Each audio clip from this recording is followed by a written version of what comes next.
ಮೈಸೂರು ಜಿಲ್ಲೆಯ ಈ ಅವಧಿಯ ಹಿಂದಿನ ಸಚಿವರುಗಳು ಈ ಜಿಲ್ಲೆಯ ಅತ್ಯಂತ ಹಿರಿಯ ಶಾಸಕರುಗಳು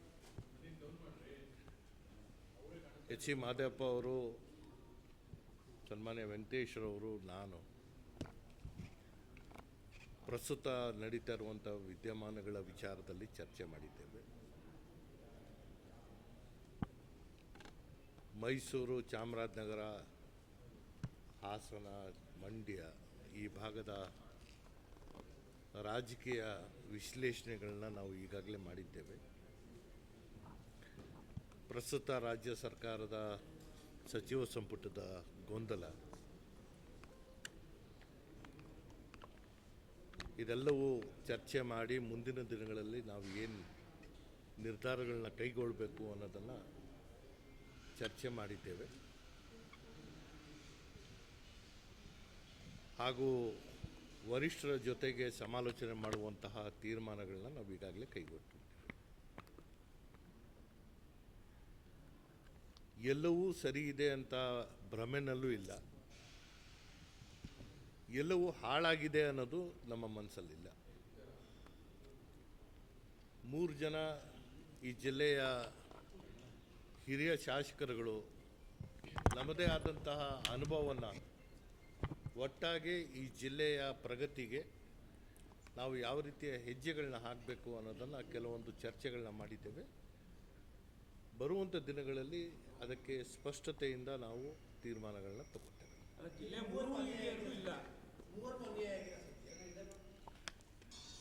ನೋಡಿ, ರಾಜಕಾರಣದಲ್ಲಿ ಏಳು ಬೀಳು ಇದ್ದೇ ಇರುತ್ತೆ.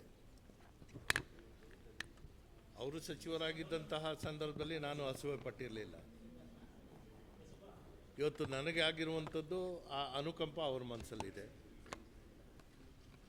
ನಾವು ಸಚಿವರಾಗೇ ನಾಯಕರಾಗಬೇಕು ಅನ್ನೋದಲ್ಲ, ನಮ್ಮದೇ ಆದಂತಹ ವರ್ಚಸ್ಸಿದೆ, ಜನಾಂಗದ ಮೇಲೆ ಹಿಡಿತಗಳಿದೆ, ಸಮಾಜದ ಉದ್ದಕ್ಕೂ ನಾವು ಮಾಡಿರುವಂತಹ ಕೆಲಸಗಳು ಮತ್ತು ನಮ್ಮ ಚಿಂತನೆಗಳನ್ನ ನಾವು ಅದನ್ನು ದಾರಿ ಎಳೆಯುವಂಥದ್ದಕ್ಕೆ ನಾವು ಚರ್ಚೆ ಮಾಡ್ತೇವೆ.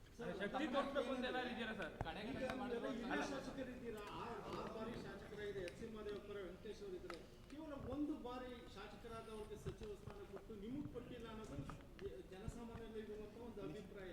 ಅದು ಯಾವ ರೀತಿ ಮಟ್ಟಿಗೆ ನಿಮಗೆ ನೋವನ್ನು ಈಗ ನನಗಾಗಿರುವಂತಹ ನೋವು ಈಗಾಗಲೇ ನಗರ ವ್ಯಾಪ್ತಿಯಲ್ಲಿ ನಮ್ಮ ಕಾರ್ಯಕರ್ತರು ಆ ಅಭಿಮಾನ ತೋರ್ತಾ ಇರುವಂಥದ್ದೇ ಸಾಕ್ಷಿ ಆಗ್ತಾ ಇದೆ. ಅದನ್ನು ಅನ್ಯಾಯ ನ್ಯಾಯ ಈ ವಿಚಾರದಲ್ಲಿ ನಾವು ಚರ್ಚೆ ಮಾಡೋದಲ್ಲ. ನಾವು 3 ಜನ ಒಟ್ಟಾಗಿ ಸಮಾಜಮುಖಿಯಾಗಿ ಆಗಬೇಕಾಗಿರುವಂಥ ಚಿಂತನೆಗಳ ವಿಚಾರದಲ್ಲಿ ಮತ್ತು ಪ್ರಸ್ತುತ ರಾಜಕಾರಣದ ವಿಚಾರದಲ್ಲಿ ಚರ್ಚೆ ಮಾಡಿ ದಟ್ಟವಾದಂಥ ಹೆಜ್ಜೆಗಳನ್ನ ಹಾಕುವಂಥ ತೀರ್ಮಾನ ನಾವು ತಗೊಂಡಿದ್ದೀವಿ.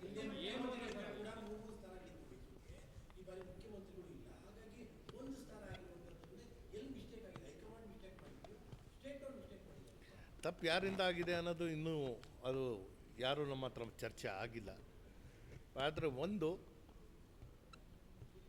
ಕರೆದಂತಹ ಸಂದರ್ಭದಲ್ಲಿ ಮಾತಾಡೋಕ್ಕೆ ಸಿದ್ಧರಾಗಿದ್ದೇವೆ.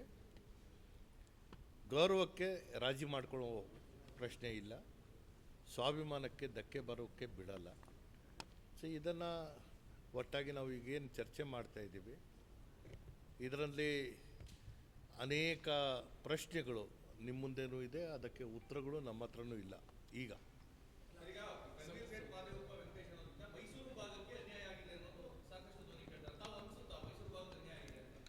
ನಾವು 3 ಜನನೂ ಈ ಹಿಂದೆನೇ ಒಂದಾಗಬೇಕಾಗಿತ್ತು, ಈ ಒಂದಾಗಿದ್ವಿ. ಆದರೆ ಈಗ ಎಲ್ಲರ ಮುಂದೆ ನಾವು 3 ಜನನೂ ಒಟ್ಟಾಗಿ ಈ ಜಿಲ್ಲೆ ಮತ್ತು ಈ ಪ್ರಾಂತ್ಯದ ರಾಜಕಾರಣಕ್ಕೆ ಒಂದು ಹೊಸ ಆಯಾಮ ಬರೆಯುವಂಥದ್ದಕ್ಕೆ ನಾವು ಚಿಂತನೆ ಮಾಡ್ತೀವಿ.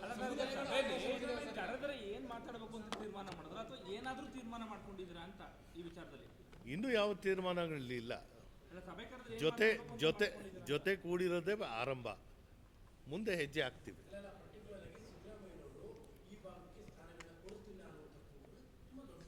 ನಾವು ಯಾರ ಮೇಲೂ ದೂರ ಆಡಲ್ಲ.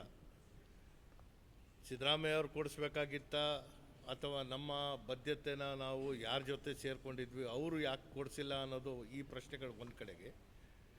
ವರಿಷ್ಠರು ಈ ಭಾಗಕ್ಕೆ ಯಾವ ರೀತಿಯ ತೀರ್ಮಾನಗಳು ತಗೋಬೇಕಾಗಿತ್ತು ತಗೊಂಡಿಲ್ಲ. ಅಷ್ಟಂತ ಹೇಳಿ ನಾವು ಕೈ ಕಟ್ಕೊಂಡು ಕೂತ್ಕೊಳ್ಳೋಕ್ಕಾಗಲ್ಲ.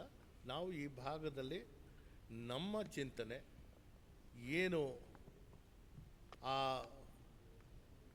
ಧ್ವನಿ ಇಲ್ಲದೆ ಇರುವಂಥ ವರ್ಗಗಳ ಸೇವೆ ಮಾಡುವಂಥದ್ದು ಏನಿದೆ ಅದಕ್ಕೆ ಇನ್ನಷ್ಟು ಬಲಿಷ್ಠವಾಗಿ ಕೆಲಸ ಮಾಡುವಂಥ ಚಿಂತನೆ ಮಾಡ್ತಾಯಿದ್ದೀವಿ. ಗಾಡ್ ಫಾದರ್ ಬೇಕು ಅನ್ಸುತ್ತಾ ಸರ್? ಯಾಕೆಂತಂದ್ರೆ ಗಾಡ್ ಫಾದರ್ ಇದ್ದವರೇ ಸಚಿವರಾಗಿದ್ದಾರೆ, ನಿಮಗೂ ಗಾಡ್ ಫಾದರ್ ಬೇಕು ಅನ್ಸುತ್ತಾ ಇದೆ?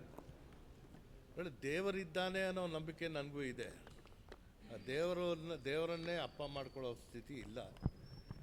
ಜನ ನನ್ನನ್ನು ರೂಪ ಕೊಟ್ಟಿದ್ದಾರೆ, ಜನರ ವಿಶ್ವಾಸ ನಾವು ಗಳಿಸ್ಕೊಂಡಿದ್ದೇವೆ.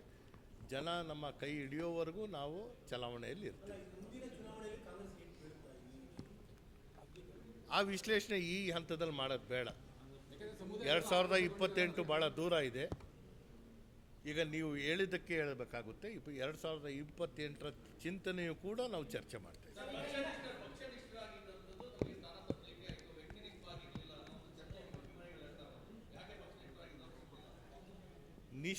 ನಿಷ್ಠೆಗೆ ರಾಜಿ ಇಲ್ವಲ್ಲ.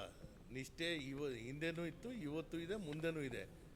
ಪಕ್ಷ ನಮ್ಮದೇ ಅಂತ ನಾವು ಹೇಳಿದ ಮೇಲೆ ಆ ಸಿದ್ಧಾಂತಗಳನ್ನ ಮೈಗೂಡಿಸ್ಕೊಂಡಿರೋದ್ರಿಂದ ನಡೀತಾ ಇರುವಂಥದ್ದು ಎಲ್ಲವೂ ಸರಿ ಇಲ್ಲ ಅನ್ನೋದು ನಾನೇ ಒಪ್ಕೋತಾ ಇದ್ದೇನೆ. ಅದನ್ನು ಸರಿ ಮಾಡುವಂಥ ರೀತಿಯಲ್ಲಿ ನಾವು ಚರ್ಚೆ ಮಾಡ್ತೀವಿ.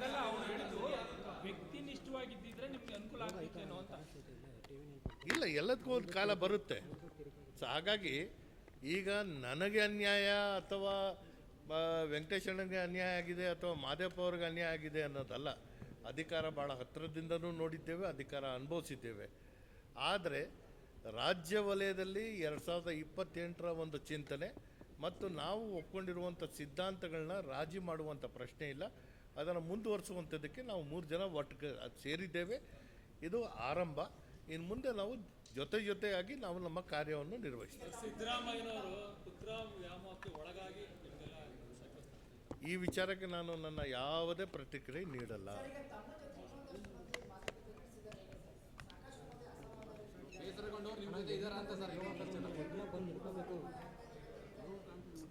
ಮೈಸೂರು ಚಾಮುಂಡೇಶ್ವರಿಯ ಕೃಪೆಯಿಂದ ನಮ್ಮ 3 ಜನದ ಒಂದು ಶಕ್ತಿ ಇವತ್ತು ನಿಮ್ಮ ಮಾಧ್ಯಮದ ಮೂಲಕ ಇವತ್ತೇನು ಈ ಸಂದೇಶ ಹೋಗುತ್ತೆ, ಆ ಸಂದೇಶದ ನಂತರ ಏನಾಗುತ್ತೆ ನೋಡೋಣ.